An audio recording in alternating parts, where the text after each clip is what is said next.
Two words, just two words, constitute the shortest Bible verse in either the Old or New Testament. But those two words give unlimited insight into the God that we believe in.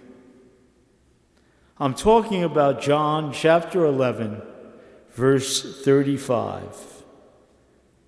Where it simply says, Jesus wept. Why did he cry? The bystanders had it a certain way. They said, see how much he loved him. He was feeling the loss. He was grieving like all the other people that loved Lazarus. But yet he knew that in a few moments, he was going to raise him up from the dead. So is really that why he cried? Yes, to experience the death of a loved one is likely to invoke tears in us. But when I went to try to find someone who give an explanation of this verse, I was left really kind of empty. None of the explanations made any sense to me. And I've never really heard a preacher definitively answer that question. Why did Jesus cry? As he looked around, he saw humanity in a very desperate state. Martha and Mary, the mourners, all those who came because they loved Lazarus. And it was clear that it bothered him. It troubled Jesus to see the human condition, the sadness, the fear, and ultimately the hold that death had on all of them. Jesus crying speaks volumes about the God that you and I believe in. Our God is not immune or indifferent to our pain and to our suffering. In fact, he shares right in the midst of it with us all the time. It's what we're experiencing right now. It's not that God doesn't care. If the story were to end there, however, it would be like a nice, warm, touching reminder of this aspect of God, which is fine. But then, in effect, Jesus would be doing nothing different than you and I could do. We could feel that pain and that emotion, and we can sit and be present to the mourners who are left behind. But there is so much, much more. And so Jesus enters into a serious dialogue. In the passage you just heard with Martha, and in the longer version with both Martha and Mary, almost a repetition of words. And they both say the same thing, a very human thing to say. If you had been here, Lord, my brother would not have died. And Martha adds, and even now I know if whatever you ask of God, he might give it to you. And so when Jesus says to Martha, your brother will rise, she says, almost matter-of-factly, I know, in the resurrection on the last day.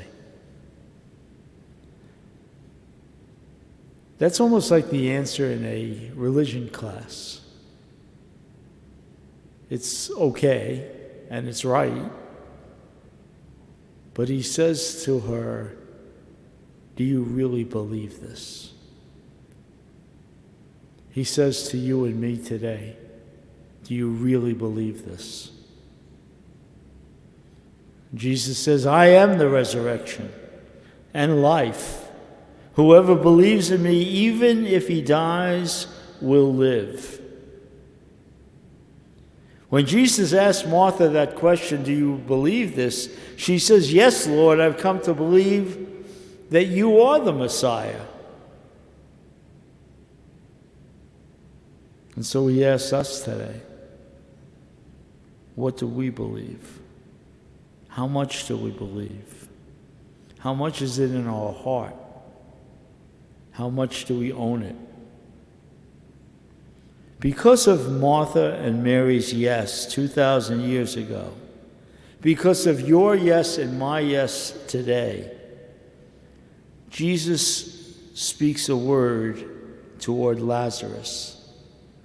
And although the word is spoken to Lazarus, it's meant for the whole crowd. It's meant for all humanity. He says, untie him and let him go free. Jesus sees how bound up we are in so much fear, so much pain, so much terror, so many things that we worry about. And Jesus wants us to be untied. Jesus wants us to have our eyes open. Jesus wants us to be free.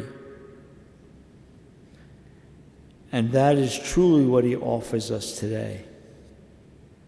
He offers us not resuscitation, which is what he gave to Lazarus. Lazarus was to die again. But Jesus is talking about resurrection. Jesus is talking about a new life and a new way. Tragedies do not happen to humanity so that God can teach them a lesson. But in tragedy, just like within ourselves, within our human community, there's always something that pulls us together, that we can grow from, that we become more united. And I think about all the things that every single day are just so free and easy for us, and things that we just take for granted, that we never give a second thought to. And now all of that has changed. All of that is so very different. Jesus wants us to be different. He calls us to that appreciation of all that is life. Our family, our friends, our relationships, our ability to touch and hug and hold and love each other. Today, Jesus says to us, my desire is to untie you so that you will be free. So that one day, when this virus is no more, we will be changed at the very core of our beings.